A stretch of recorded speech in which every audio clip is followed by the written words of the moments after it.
All right, what's up, K-State?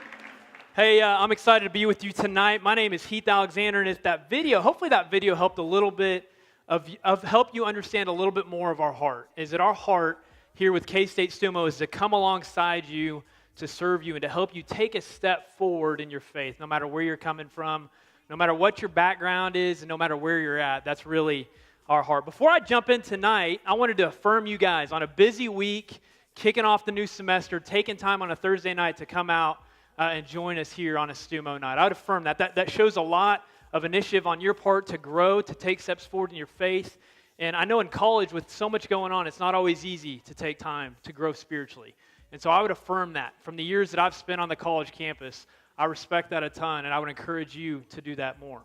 You know, I mentioned our staff's heart, but I wanted to at least introduce our Stumo staff here with you at K-State. That way, as you see us, you can get to know us. We'd love it if we haven't met you yet, for you to come and introduce yourself to us. We have a big passion for K-State and K-State students in particular. I want to introduce them briefly, just so you can get to know them a little bit. This is Cody and Shyla Cooper. Cody's actually originally from Mays, Kansas. We got any Wichita people in the house tonight? Wow. Strong following of Wichita. Shyla actually hails from Mill Valley, Kansas City as well. You can tell Cody's a gifted musician. He's gifted in a lot of different realms. They have two children, obviously. Kaysen is there in Cody's arm, and then Maven was born this last spring. Beautiful, cute little Maven Cooper. And so they're a great asset to the community. Shyla was at GPHI in college and still acts as an alumni advisor for GPHI. You guys saw Mr. Blake Slaughter on the video. Blake Slaughter was a highly touted recruit out of middle linebacker out of Houston, Texas. He was an all Big 12 middle linebacker. He was an engineer. He was a beast, is the best way to put it. Still is, obviously. Blake actually is our multicultural director, and man, has a great personality. I encourage you to get to know Blake a little bit more. This is Bob and Alyssa Harrison. Bob was an ATO here at K-State, still serves on the advisory committee there. Alyssa was an API and actually a teacher after she graduated for a couple of years. They've got, obviously, 4 beautiful children. You can see Hannah Kate there on the bottom left, Josh there in the glasses, and right above him is Hunter, and then cute little Haley Harrison there on your right. If you want any good stories to make you die laughing, ask Bob and Alyssa to tell you stories about their kids. They're incredible. This is Katie Turner. Katie Turner was a Kappa Delta here at K-State. She was president of her sorority, and if she wasn't working for Stumo, she'd probably be president of something, maybe even the United States, if she wasn't working with us. We call her the glue that holds us together. Katie serves in a lot of different realms. She's our administrative director, keeping us in place, tied together, and as efficient as possible. This is Alex and Anna Rebeck. Alex hails from St. Louis, Missouri. He is a diehard Cardinals fan. He was a middle linebacker. We've got some Cardinals fans in the house. He was a middle linebacker here at K-State. He won't tell you this, but I will. He was a freshman All-American his first year here at K-State. Incredible athlete. You'll see him at the rec, and fellas, you'll be envious is the best way to describe it. Anna hails from Kansas City. She was an Olathe East Eagle. We got any Olathe East people in the house? Yeah! Loud and proud, Olathe East. They've been married a year and a half this last spring before. This is Jordan Edwards. Jordan Edwards was once ranked K-State's most eligible bachelor as an undergrad. He won't tell you, but I will. I'll tell you that. Jordan was actually a quarterback at Washburn, was getting ready to transfer to Minnesota to play basketball, and made a hard left turn during his undergrad and came to K-State and finished out his undergrad here, and we're grateful that he made that hard left turn. This is Carissa Kirkendall, also known as KK. Was a Pi Phi, was a classy cat in college. If there's a dance party, she's going to be right in the middle of it, bringing life to it. You should get to know KK if you don't know her already. Tommy and Rachel Brady. Rachel actually hails from California, West Covina actually, played soccer at Azusa Pacific, and when she was in college, met this handsome Kansas State pole vaulter named Tommy Brady. Two fell in love, ended up getting married. Obviously, Rachel joined us here at Kansas State, and they just had little Titus this last spring. I'm betting he's going to be an All-American in something. Next, we got Tasha Barker. Comes all the way from Mound City, Kansas. Was also a Kappa Delta. This is her first year on staff and she is the absolute life of the party. If you don't know, you'll find out very soon. This is Jacob Sims, comes from Blue Valley High School in Kansas City, is a fierce wrestler, and I would say maybe the most athletic guy on our K-State staff team. Get to know Sims. He's a good man. This is Amanda Hardy. Anything cool, relevant, videos, websites, social media, Amanda is the one behind it. So all the videos you saw today, Amanda produced all of those. She actually played soccer with Rachel at Azusa Pacific University, and this last year decided to join us here as our creative ministry director. This is my family. This is myself, obviously, Heath Alexander, and then that's my beautiful wife, Kara. A little bit about us. I played football here at K-State, mostly rode the bench and drank Gatorade the entire time. She was a K-State ambassador, so while I'm sucking on Gatorade, she's out recruiting people to come to K-State. I was a social science major. She was a pre-med major. You see the disparity there. Fellas, if you want to learn how to outkick your coverage, I charge, but you can come talk to me, and I'll give you the playbook for how to do it. This is our beautiful daughter, Rosie, 16 months old. She is a firecracker and a ton of fun. And we actually have baby girl number 2, Daisy. May be her name, may not be her name, I don't know. You'll find out. She's coming in early October, and I'm pumped to be a dad of 2 girls. And then another couple you'll see in and out is Joel and Jen Johnson. Joel's originally from Kentucky. Jen is from Iowa. They actually came here in the late 90s, early 2000s with a huge heart for K-State college students. And so you'll get to know them over the semester. They actually work both with K-State as well as KU and Mizzou and have a huge heart to see people move forward in their faith. These are 2 daughters, Ellie and Alexa. And so that's our team. That's our group of people that are here at K-State serving, caring for you guys, passionate. We want to get to know you. We want to hear about your hopes and dreams. We want to hear about how you want to grow in your faith. And I would give that disclaimer that no matter where you're at, that's our desire, is to see you guys take steps forward in your faith. Well, tonight I want to talk about what's it mean to make it count. You guys ever heard that saying before? Hey, if you're about to do something, make it count. Make it worthwhile. Make it a good investment. Make the most of it. Get all you can out of it. That may be something dealing with your class. Is like, hey, as I think about my major, I want to make it count. I want to get the most out of it so I can get the best career that I can have. You know, maybe it's that first interaction with that cute guy or that cute girl in class. I'm going to make it count because that could be my spouse. Hey, real quick, I want you to just go ahead and look around the room. And if you make eye contact with somebody, that may be the one. Try to beeline it to him at pizza afterwards tonight. Hey, what's funny is some of you are like not looking at that, and then some of you are. Make it count. Hey, maybe for you, you want to make it count on the intramural fields. You want to be the next Patrick Mahomes at K-State intramurals throwing 69-yard bombs for touchdowns. Or fellas, maybe this January when intramural basketball starts, you're going to be the next Zion Williamson, just out there crushing everybody. You're just going to make it count in your intramural. You know, I'm a make it count kind of guy. The way I describe it is I'm an experienced guy. So for me, if I'm going to go to K-State, I'm going to get on my K-State gear. I'm going to get loud. You may be the same way. I'm going to sit on the front row, get all painted up. Some of you in this room are going to make K-State game day count as we root on the Cats. When I go to the movies, I make it count. I want the IMAX. I want the big bucket of popcorn. I want the Coke. I want the peanut M&Ms. I'm going to kick my seat back here in Manhattan. I'm going to enjoy the movie. I want to make it fully count. I want to get everything I can out of it. I remember getting ready for my wedding 4 years ago. 3 months out, I had a strict diet plan. I was working out like 8 times a week, trying to get ready, wanting to look good for Kara. I wanted to make it count. You know, when Rosie was born, I was reading books, asking questions, reading articles. I was right there coaching Kara how to breathe, like I'm really doing anything, you know. She's the one doing all the work. But I wanted to make it count. This was actually Rosie's first birthday right there. She was screaming, enjoying every bit of it. But make it count. You know, you guys are most likely, the fact that you're here tonight, you have a desire to make it count in college. That you want to get everything you possibly can out of college. And I would affirm that. I think that's good. And I want to look at a quick verse of Jesus where Jesus is in a stage of life where he's trying to make it count. And it's coming actually out of the book of Luke. Luke was a doctor who he interviewed people that were with Jesus his entire life. And he asked a lot of questions, and he wrote one of the most thorough biographies about Jesus' life. And in the second chapter of Luke, he makes an interesting statement in Luke 2:52. And here's what he says. He says, "And Jesus grew in wisdom, in stature, and in favor with God and man. And I think it's a great first thing to think about when you think about your college experience.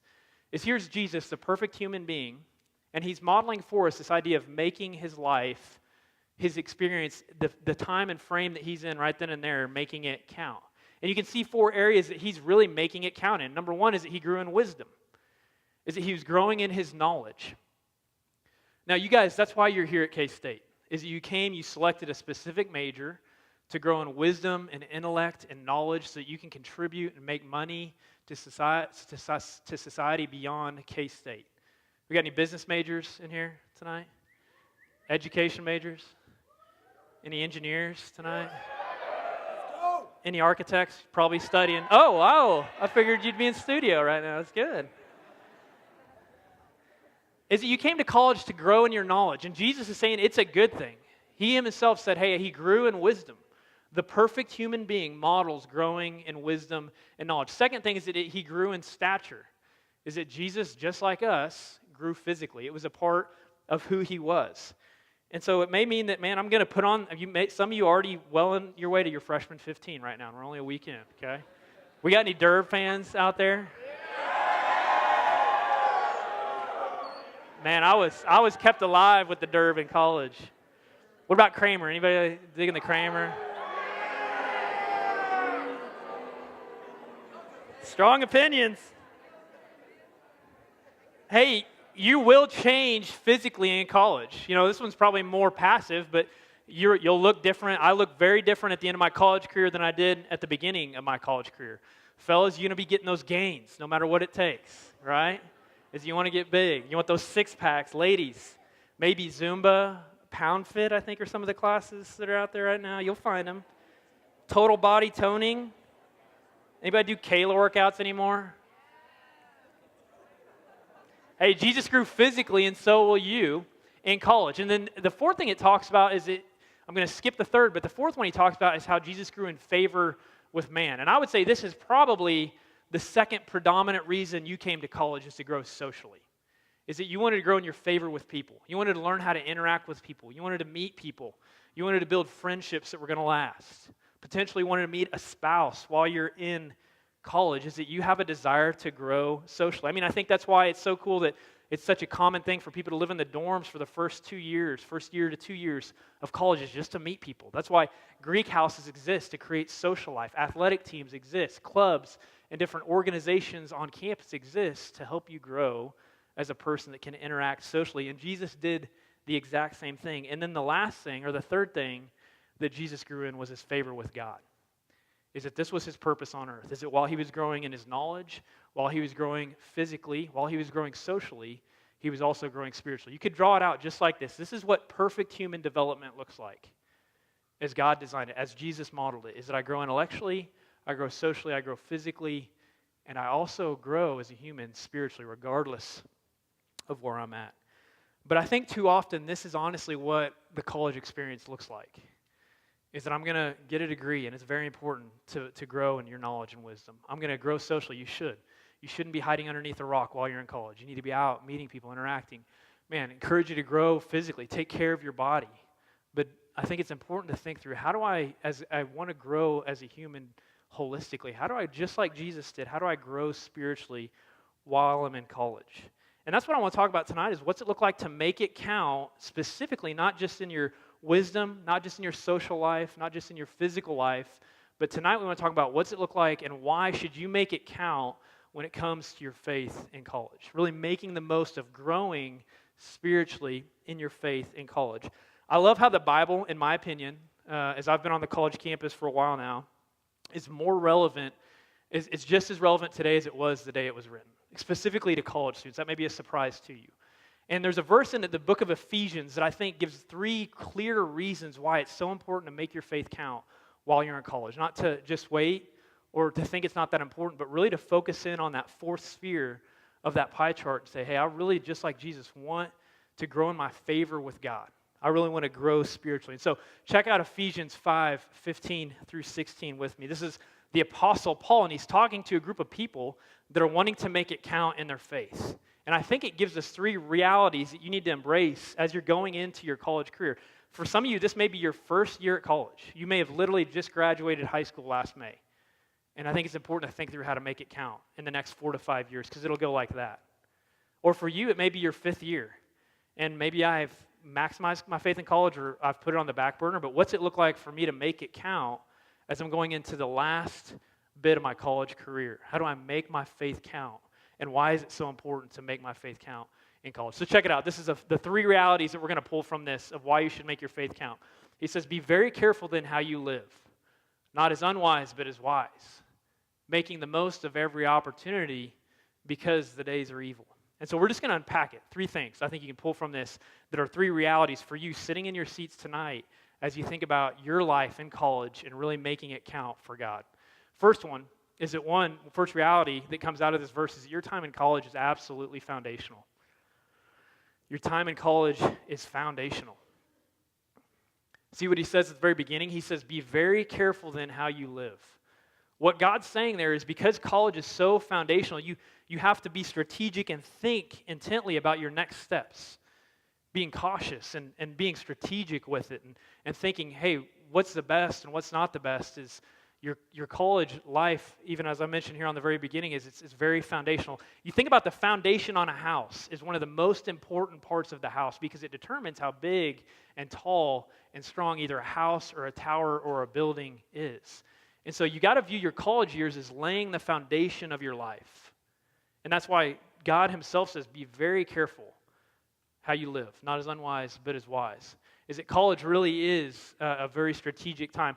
Psychologists would agree that there's 2 very important parts of your life, 2 of the most important periods of your life that form who you're going to be for the rest of your life. The first one is from birth till about 2 years old.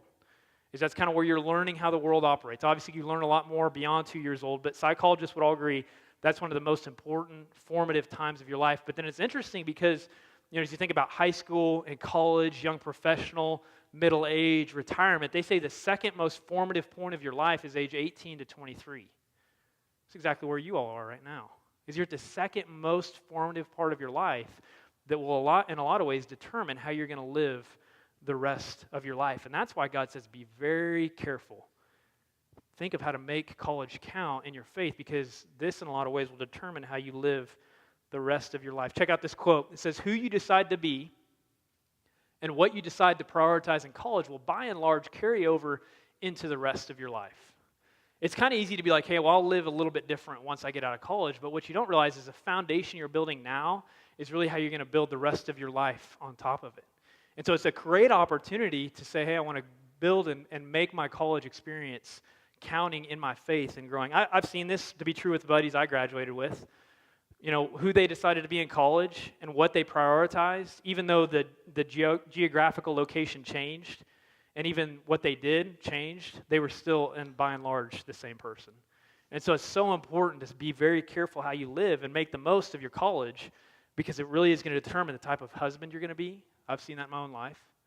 The type of father you're going to be, the type of mother and wife, employee you're going to be, and supervisor you'll be someday, is that you're building the foundation. And I would say the other piece of this that is really neat is that because it's foundational, this is a new season for you. Because you may come from a place where some of you in here, it's like, I've been around church, I've seen the Bible a little bit, fresh start, regardless of what you know. Or some of you in here may say, hey, I don't have a whole lot of knowledge about the Bible. I don't really know a lot about it. Or, man, there's some things that I've done that I don't think God would be too happy about, and I don't think he really wants me to really look into him much. And I would say both of those are untrue. This is a new start. It's a new foundation that you get to build. It's a new chapter of your life that while you're in college, you might as well start to build that foundation deeper. It's a fresh start. So here's your action step, is just be sobered by the opportunity you have. I'd just encourage you to think about that tonight. There's no like practical step here. It's just on a heart level. As you leave tonight or you head out and grab pizzas, you're talking to people, think about it. It's like, man, I've got 4 years. I've got a semester. What's it going to look like for me to make it count in my faith because I want to lay a good foundation for the rest of my life? Number 2, college is an unmatched opportunity. College is an unmatched, not only is it a time that you're setting a great foundation, but it's second is that college is an unmatched opportunity to make your faith count in a significant way. He says be very careful in how you live, not as unwise, but as wise, making the most of every opportunity. God's heart is that we would jump at any opportunity to know him deeper, to really know him, to not just know facts about him, but to know him and learn how he intertwines with my life and he changes my life. And he's saying, take the chance you have. Two things I hear a lot with some of the graduates I talk to. Number one is, I'm so glad I prioritized my faith in college, no matter what their background was. I wouldn't be where I'm at right now without doing that. I hear that pretty consistently from people that said, hey, I want to make my faith count in college. Second thing I also hear as I interact with graduates is, man, I wish I would have done a better job prioritizing my faith in college. The opportunities and time don't allow for it as much now. Here's why college is an unmatched opportunity. I think 3 reasons. One, you have more time. So fast forward with me. You're graduated. You have a full-time job. You wake up in the morning, have breakfast with your family. You go to work 9 to 5, okay? You run for a quick workout, or maybe you got softball league or basketball league. Kids got soccer practice. And then you got to put them down for bed, grab dinner with the family, put them down for bed, go to bed yourself because you got to get up the next morning. Work like this, no summer breaks. Sometimes you got weekends, but you may be traveling to the kids' different events. No 5-week Christmas break. We got 5-week Christmas break this year, by the way. I don't know if you guys know that or not. It's super long. No fall break, no spring break, no summer break. So you just see life gets a little bit more challenging once you graduate college. But in college, you are busy, but you have more free time than you're ever going to have to take the opportunities. Number 2 is you have more opportunities than you'll ever have again. I mean, look around the room. You've got about 600 other people within a couple years of your age that are prioritizing their faith in college, not to count the other people outside of this room. Is that there's just so many opportunities on the college campus. It's just a hotbed for opportunities to grow in your faith. And so you're just not going to have as many opportunities once you leave college. So you might as well take the opportunities now. And then third, more people. I mentioned it earlier, but you look around the room and there's more people your age trying to prioritize the same things that you do and growing. I remember for myself, I came to know and take my faith seriously as a sophomore in college at Emporia State University. And I remember as I was kind of leaving a party one night and heading back to my bed, trying to get sobered back up, thinking, man, this faith thing is got to be real. God has to be real. He's got to really want to know me. So I'm going to just give him everything I've got. I remember coming up here to K-State and interacting with a guy that actually was in a similar position that I am right now. And he invited me to come to a weekly meeting just like this. I remember looking around, being blown away, thinking, man, I've got the time to do this even though I'm playing football. Man, this opportunity to be with people like this is unbelievable. And I'm never going to get it again. Man, I want to soak it up, and I want to make this time count. And I'm so glad I did, because it paid off, and it's still paying off even today. One of my favorite things to do is pound some buffet, specifically. I don't know why I had trouble saying buffet. But my favorite buffet is a steak, Brazilian buffet. Okay, it's a Brazilian steakhouse. There's one in Kansas City, if you guys know, called Fogo de Chao. There's one in Pensacola, Florida, called Rodizio's Grill. So anyway, they bring around these skewers, and they'll bring around sirloin steak. They'll bring around ham. They'll bring around chicken wrapped in bacon, filet mignon. They'll bring around ribs and brisket, and it's unlimited. They'll just keep bringing it around. And they'll bring around pineapple. It's got this glaze of brown sugar on it, just a little bit of crisp after the fire. I mean, it is unbelievable. And so once a year I'll do it. I'll save up, do it once a year, and it's just incredible. But imagine if I'm sitting there and there's all these opportunities to get this incredible meat, and I'm like, man, I'm hungry, but I'm just going to snag a $1 cheeseburger on the way home from McDonald's. I'll call that good. And I think it's kind of funny, but kind of ironic, because I feel like college is the same way when I think about faith development. There's so many opportunities that are going to be there, so many people that want to help you grow in your faith, so many opportunities you can jump at, that it's like sitting there and being like, man, I think I'll wait. I think I won't enjoy this. I think I won't prioritize this. I don't think I'll take advantage of it, and I'll wait for something that's going to be less than. And so the action step I'd encourage you to do is just take advantage of the opportunity, whatever that may be for you. Don't let things get so busy, or don't let it get pushed to the back burner, but say, hey, I'm going to take advantage of the opportunities I have. I would affirm you guys for being here tonight. You've taken advantage of a great opportunity to come grow in your faith with a bunch of other people.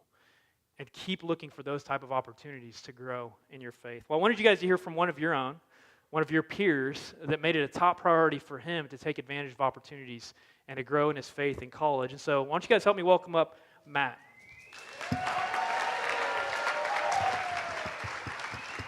What's up, guys? My name is Matt, and we're going to start by backing up a little bit to my freshman year when I'm moving up to K-State for the first time. So I'm a Wichita native, born and raised, so I made the 2-hour trek up here to K-State, unloaded my car, moved all my stuff into Haymaker for my first semester, ended up joining Fido in the spring. But so when I first get here to K-State, I kind of have that sense of, okay, I'm away from home. I have this new freedom about me. I kind of feel like I have this fresh start. And there's just all these new opportunities that are now presented in front of me. And like some of the big ones are you have academics. You're trying to pursue that 4.0 so you can show your parents that grade card of how good you've done. You have home football games, going to the tailgates, meeting up with friends, socializing, cheering on the Cats. What else we have? We have intramurals. Guys, we all know we're chasing that intramural championship t-shirt, which a lot of you guys have. I don't have one yet, but I'm optimistic that I'll get one this year. And for those of you that live in the Derby complex, you have a greater opportunity than all of us. You guys have the best that cafeteria might be better than that steakhouse Heath was just talking about. You guys have the Derby.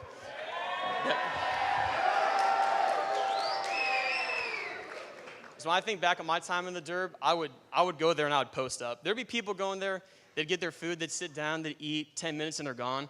For me, I'd go there for like an hour and 40 minutes and it was nothing. Like the Derb was incredible. So you have all these opportunities. Another one you have is your faith, taking 4 years of college to plug into developing your faith.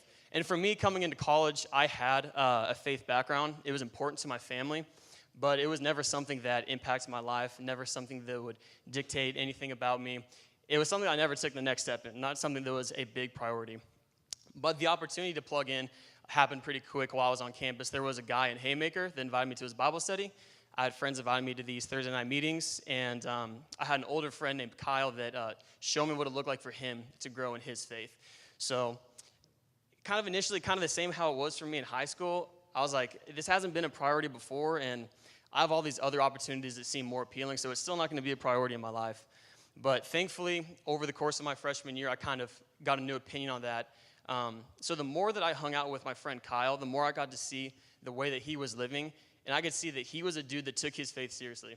He was a dude that didn't just go to church on Sunday. His faith was a real part of his life, and that stood out to me. When I think of Kyle, he was a man that was built on character. He was selfless. He cared about our friendship. But the thing that stood out to me most about him is that he wanted to see me grow in my faith personally. So seeing Kyle and seeing the way that by him plugging in and taking advantage of college, how it had impacted his life, it kind of gave me a new idea that, okay, faith can actually shape who I am. Because my whole life, I'd always thought faith is just this head knowledge. It's like I understand the Bible, understand, different theologies, all this stuff, almost like I was in a classroom setting. Not that it would ever have a direct impact on my life.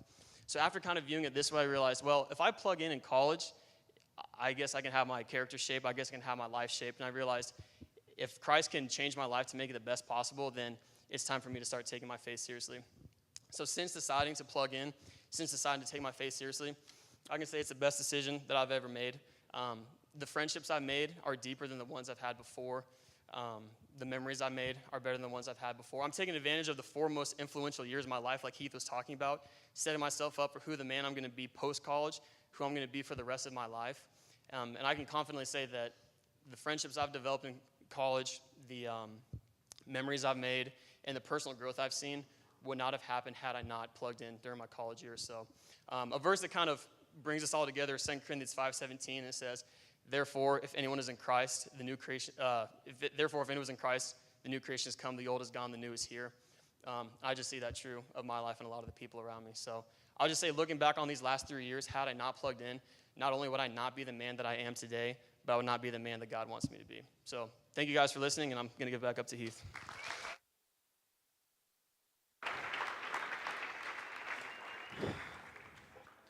Hey, thanks, Hark, for that, man. That's good. I mean, great example of taking advantage of the opportunity in college, and even cool to hear how it's still, like you said, it's helped shape you into the man that you are today. Hey, the last one here is spiritual growth from this verse is not automatic. It's the other reality that we can see from this verse. Spiritual growth, especially in college, is not an automatic thing. It's not a passive thing is another way to put it. It's not something that I can just hit cruise control and expect, to go through college and end up on the other side, a spiritually grown man or woman. And that's what he goes on to say in Ephesians 5. He says, be very careful in how you live, not as unwise, but as wise, making the most of every opportunity. And then God says, because the days are evil. Now, he's not saying the days themselves are sinful, but what he is saying is that the days themselves go quickly. And our natural default isn't always towards pursuing and taking initiative towards God. It's just our natural human nature is to default away and towards passivity with God. Is that I can sometimes sit back and just expect. I mean, wouldn't you think about that? Wouldn't it be nice if some things just happened automatically? Like, could I just show up in class and chemistry is just boom, it's there? Wouldn't that be incredible? Or I could just walk into the rec, swipe my card, and I've just got 20 pounds of muscle as I walk out. Or ladies, I can just look in the mirror and my makeup and hair is just perfect. Oh, do y'all feel that? But it's just, in life, it's not automatic. Especially growing in our faith and getting to know God, no matter where we're coming from, isn't an automatic, passive thing. You know, the thing that motivates me a lot is that I'm grateful that God, and specifically Jesus, didn't stay passive. Is that at the beginning of time, in relationship with God and man, is we cosmically offended God with our rebellion. Is that every self-centered thought, prideful, jealous, lustful thought, hatred in my heart created this cosmic offense against God. And it'd been easy for Jesus to be like, hey, this is going to automatically just take care of itself.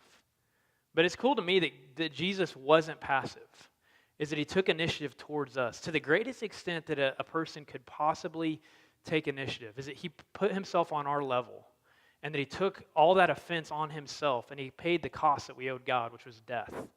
Eternal death. He paid that for us so that we could be made right with God. I like how Paul puts it in 1 Timothy. He says, here's a trustworthy saying that deserves full acceptance. He's saying, hey, listen to what I'm about to say. That's what he's saying. Christ Jesus came. I mean, you can just stop it right there. Is that we put ourselves in this position, we offended, we hurt, we created an eternal separation, but Christ saw it and he wasn't just going to let it automatically take care of itself or passively. Is that he took the initiative towards us. And man, my response is always going to be, man, I want to take the initiative towards him. If you've ever been on the coast during the summers, you'll see warning signs that say, avoid the riptide. You know, it's interesting. I tried to study this a little bit more because every now and then, about once a summer, I spend significant time in the water. And there's a thing called a riptide. And what it is water goes towards the beach, the water has to return. And so what it does is that people will be out playing and they won't realize it, but they'll start being sucked out deeper and deeper and deeper into water, and they can't stop. You can't even swim against it because it'll actually suck you out deeper and deeper into the water because it's so powerful. And so what they train you to do is they actually train you to get outside of the riptide. So instead of like trying to swim against the riptide, you swim parallel. And like the river that's flowing against you, you actually step outside the riptide and you can move back towards the beach. And I was thinking about this, it's like, man, spiritually, this is the default. Is that I'm going to get involved with a bunch of really good things and get busy in my schedule in college, and it's really easy. I've seen guys and girls do it all the time where if I just think spiritual growth is automatic, what happens is I wake up and I look up at the end of my college career and I've drifted farther and farther. And it's not bad things that causes me to drift.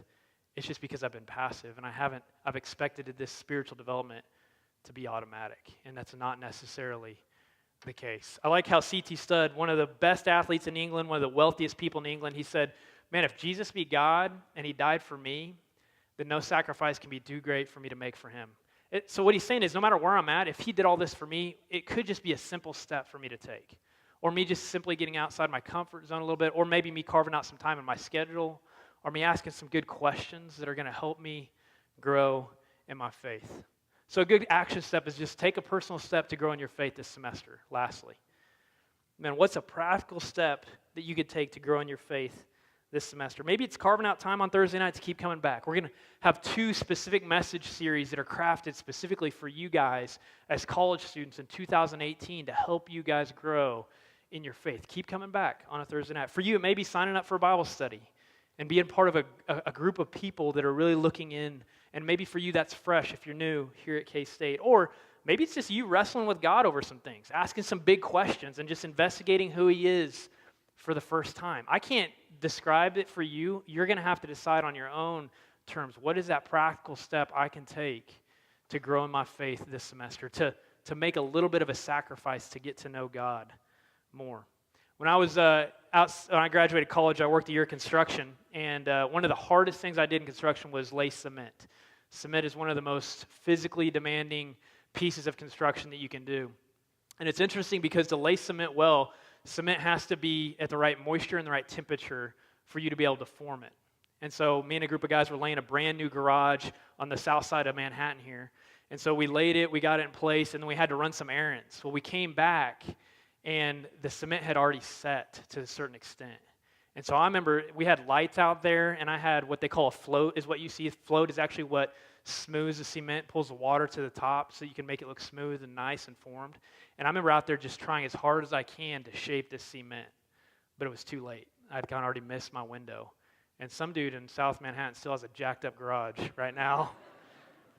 But I think the illustration plays true for you guys right now, is that you are a wet cement, and you have an opportunity to shape your life and to make your faith count in college. And I'm not saying it's over once you leave college, but in a lot of ways, that cement gets a lot harder the longer you step out of college. And so my encouragement for you tonight is to think through what's it going to look like for you to make your faith count in college. Let me pray for us. Father, thanks for tonight. Thanks for the opportunity to make our faith count. Lord, thanks for Jesus making that even a reality for us. And Father, we're grateful for just how college is so foundational, Lord, that being sobered by the reality that this is going to affect the rest of our life here in college, whether that's for the next 5 years or that's for the next semester, Lord. Lord, the reality that college has more opportunities than we're ever going to have again, potentially, Lord. And I pray that we take advantage of all of them, Father, and that we would just be sobered by the reality, Lord, that you do want to know us, that you want to chase us, and you want us to know you back, Lord. And so I pray that we take the opportunity and even see this as a season of wet cement that we can form, Lord, to know you. It's in your Son's name we pray. Amen.